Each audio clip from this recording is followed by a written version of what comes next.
Miss Rodilia and welcome to my YouTube channel.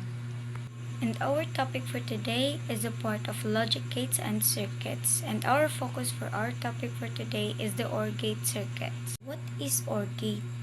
OR gate, it combines two or more inputs.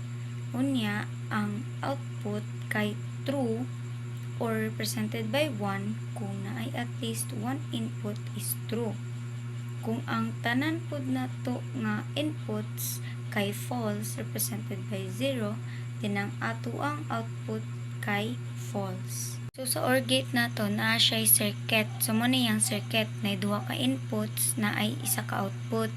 Ang input nato is A and B. Para mas masabtan ninyo, mogamit ta og truth table. Diri sa truth table, mabal-an nato ang possible nato nga output. So, tanawon nato diri si A ug B. Kung ang ato ang input na si A is 0, tapos atong input na si B is 0 pod, it means ato ang output is false. So, atong output is 0. Ug if ang ato ang input na si A is 1 unya atong input pud na si B is 0, atong output ani is 1. If ato ang input si A ug B is 1, atong output ani is 1. Kay ana di ba dito sa definition is at least one true or at least one true input lang. So guys, nako experimental nga ihatag sa inyo nga example sa OR gate. Diri sa experimental nga ato ang buhaton na atay duha ka switch ug isa ka bulb. So, para mahibalaan nato iyang possible outcome, mobuhat ta og truth table gihapon, which is kaning nasa below, no? So, mo niya nga to ang input duha ka switch, output is isa ka bulb.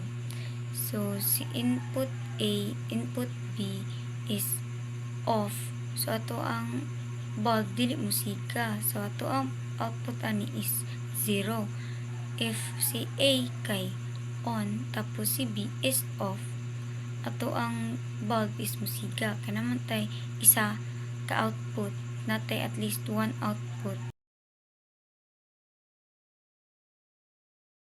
Ani siya ang connection ani niya sa IT programming, no? Tapos unta guys, namin nasabtan sa kong istorya. Mo lang to, dagang salamat, bye bye.